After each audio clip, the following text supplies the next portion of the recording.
Welcome into the Arrowhead Addict halftime show, a special AFC Championship edition. My name is Price Carter. Thank you for joining us. It has been a very exciting half of football from the Chiefs here. I don't think you can ask for much more considering the circumstances. We'll get into all that. We'll break down the big plays, the plays that matter, the tail of the half. But as you pop in the chat, go ahead and drop in your final score predictions or a player that you thought made a huge impact in the first half.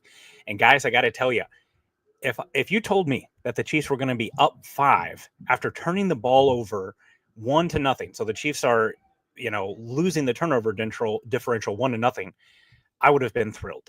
I did not think that the Chiefs could afford to turn the ball over in this game, period, particularly if they weren't turning the Bills over.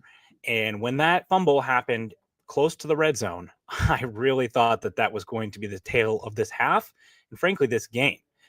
But what has been the tail of this half is what the Chiefs are doing on offense. The Chiefs are moving the ball at will on offense. And we talked about the injuries to the Bills mattering a little bit. Taylor Rapp, their safety, he's not in this game. Christian Benford, their best corner. Honestly, and, I'm not going to say that I know something here.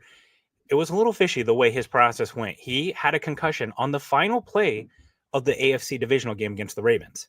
He was limited all week, did not practice. On Friday, he was excused from practice due to personal reasons.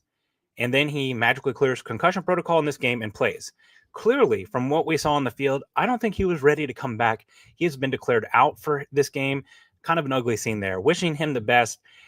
The concussion protocol in playoffs, I just don't think that it's quite what it should be. But the Chiefs have really moved the ball effectively on offense, and that is what has given them the grace of that turnover. The Chiefs have gotten their hand on the ball a couple of times. The first sequence, they tipped the ball twice and almost had it, didn't end up having it. But really, the story of this half has been what the Chiefs have been able to do on offense. A nice little resurgence from the run game.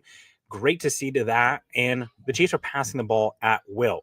We'll get into all the stats here, but really, you can't really ask for much more. A little tough there to give up the touchdown there at the end. That would have been the icing on the cake to stop the Bills and then get the ball after half.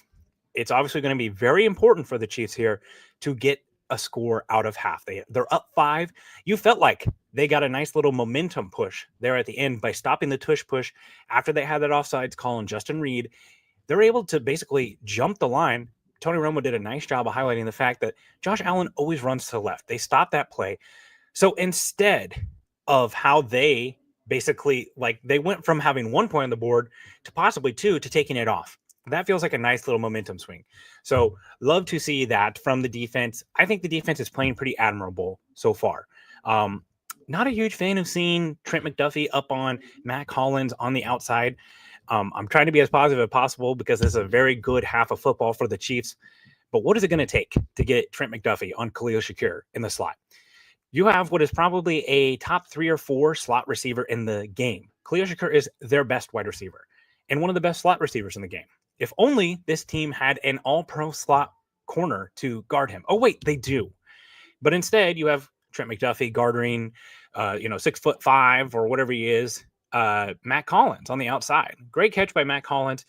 Good sticky coverage there by McDuffie. But by the way, it was DPI anyways. That's the one situation that you don't want to put McDuffie in where he's just outsized. And he got outsized there. Overall, though, really good half of football from the Chiefs defense. They don't have to be perfect in this game. With the Chiefs doing what they're doing on offense right now, they just have to get some stops, and they've done a pretty good job of that. So let's get into the stats here. We'll talk about this, but a lot to be encouraged about here. Starting off with what the Chiefs are doing on offense. Like I said, 6.6 yards per play. That's including the kneel down there at the half. It was 6.7 before the kneel down. The Chiefs are getting theirs in the offense. Boy, if you're a Bills fan, this Xavier Worthy thing, I'm sorry. You cannot look at yourself in the mirror and tell yourself you feel good about handing the Chiefs Xavier Worthy. No matter what they got in the trade down, no matter if they're happy with what they've got from Keon Coleman, they cannot be thrilled with what they've seen from Xavier Worthy in this half. Xavier Worthy in this half, by the way, 5 catches, 62 yards, and a touchdown at half. Meanwhile, on the other side of the ball, Keon Coleman, 1 catch for 12 yards. This is not a narrative on what their careers are going to be. I think Keon Coleman's going to be a good player. But the point is, Xavier Worthy's not on this team without the Bills' help. The Bills could have stayed and drafted Keon Coleman at 28. But they didn't. They let the Chiefs draft Xavier Worthy. So shout out to them for handing the Chiefs an offensive weapon. Will never not be funny. And hey, this is the deal you get. You deal with the devil, you dance with the devil. Guess what? Those consequences come back to haunt you. You knew that you were going to see the Chiefs in the playoffs. It's happened 3 out of the last 4 years. So if Xavier Worthy's doing big things in this game, you guys were going to be the ones who are going to pay up that bill. So shout out to him.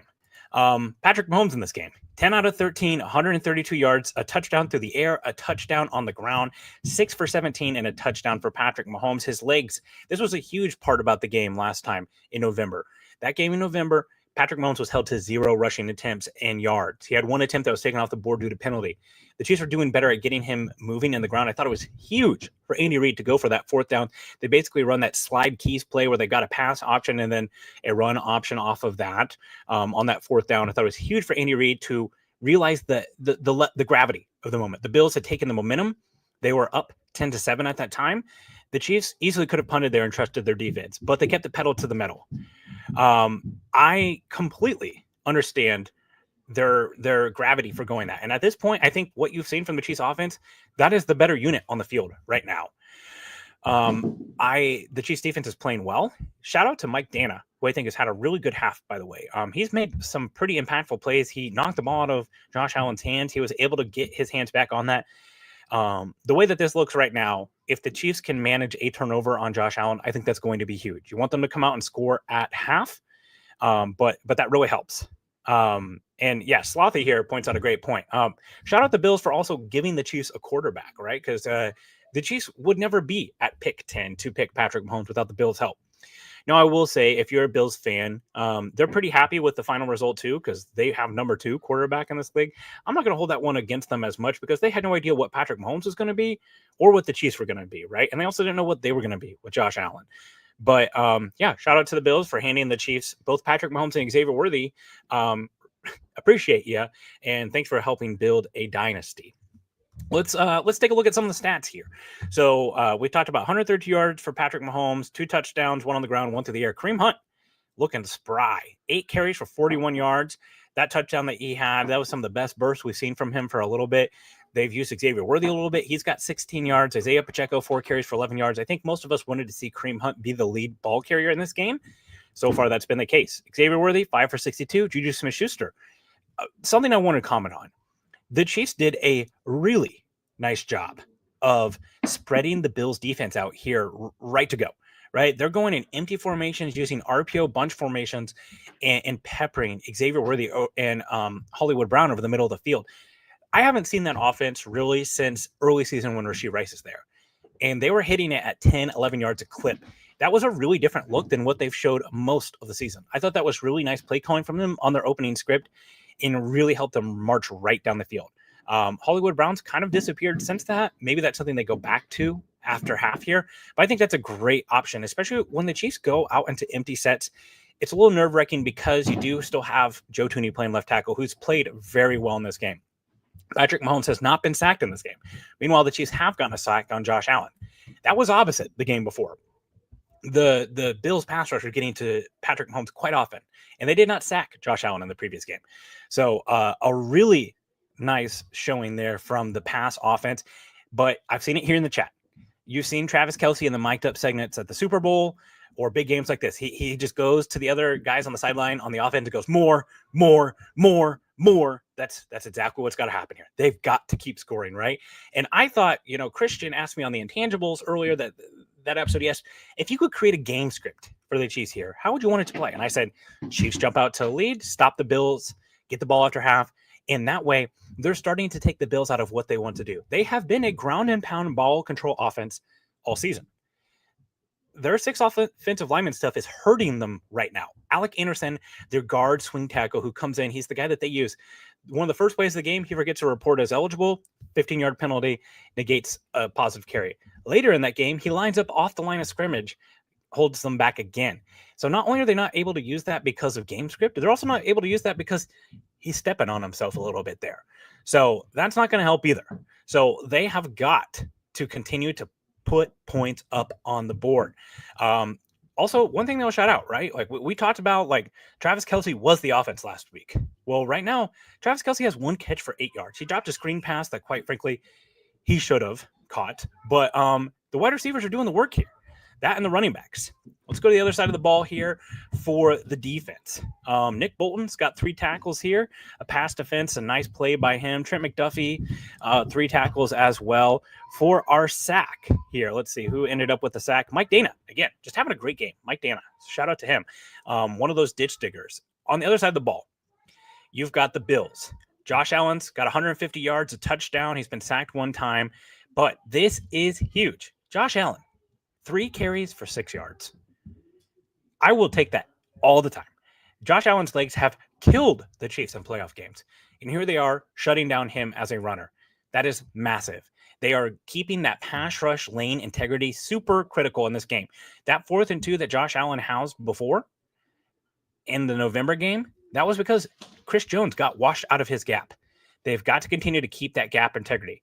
This is obviously still a very close game, but the more that they can keep the Bills out of game script where they run the ball, that's huge. So for the Chiefs here, they've got to go down and score 7 when they get the ball out of half. 3 is not going to cut it, right? Because then you're just a 2-point conversion away from the Bills being tied again. And we know what Josh Allen can do. We know what this offense can do. And quite frankly, that score before half really kind of hurt. They were lucky to stop that 2-point conversion. We talked about Khalil Shakir. He's been the guy who's moving the chains. Please, let's get Trent McDuffie on Khalil Shakir. He's their best slot corner. He's their best slot receiver. Matt Collins, 2 receptions for 41 yards, that touchdown right before half. Again, I would have much rather seen Jalen Watson in that situation, size-wise. Joshua Williams in that situation. Even Najee Johnson. Amari Cooper, 3 for 28. James Cook, 1 for 17. Hey, shout out to the run defense. Listen to this. 4 for 23 for James Cook, 3 for 10 for Ty Johnson, 1 for 4 for Ray Davis. The Bills have rushed for 11 carries for 43 yards at a 3.9 yards per carry clip. You will take that all day. The Bills were coming into this game rushing for 180 yards a game in the playoffs against 2 very good defenses in the Ravens and the Broncos. That's what you want to see. They are game scripting them out of what they do. Offense is the best defense in this case. Patrick Mahomes has played elite. That turnover, that handoff, those are tough. Was it Isaiah Pacheco? I'm not sure. I couldn't tell if it was an RPO and he was trying to pull it to throw it, or if it was just a bad handoff. It sucks that they didn't get it because obviously they were very close. I think some people could make some argument that maybe Patrick Mahomes got that ball and was down by contact and then they took the ball from him. But look, we know what the dialogue has been all week about the Chiefs. They're not going to get the benefit of the doubt here.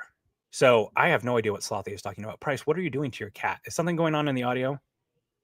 I'm not sure. We sound good? Okay.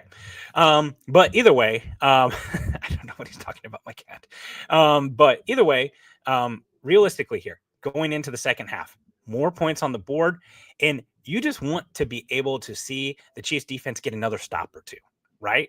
Like, you've got 30 minutes of gameplay until the Super Bowl. The Chiefs, this is going as good as it can. Oh, Slothy, I have about 10 children upstairs and about 14 adults upstairs. We always host Chiefs playoff games party. So there's like 10 children under 7 upstairs at my house. So Godspeed. Yes. P. Harrell here. He's upstairs watching me on YouTube right now. Please keep my children safe. This is how we Chiefs playoff game. We've been doing it since 2019, back when my wife was pregnant. We AFC Championship game, pregnant with our firstborn. I gave her water in her shot glass instead of vodka because we were celebrating, and it was a secret that we were pregnant at the time. And now we have 2 children, and the children, they just keep multiplying. There's just more and more every time. So, all right, let's get into the second half. We talked about coming out hot defense. They've got to get 1 or 2 more stops, right? It's not going to be perfect. You're not going to hold the Bills down to 16 points probably in this game, but the Chiefs got to put pressure on them on offense. For me, a guy that I want to see have a big half here, you want to see Trent McDuffie, right? Like Trent McDuffie, I want to see him on Khalil Shakir. Love to see him come up with a turnover. All right. So it looks like kickoff's getting ready to go. Make sure you turn back here to the second half for the post-game celebration. Hopefully, fingers crossed, we'll be celebrating going to a 3rd straight Super Bowl. Patrick Allen, myself, Sterling Holmes, and maybe Adam Best. Thank you so much for joining us. And as always, go Chiefs.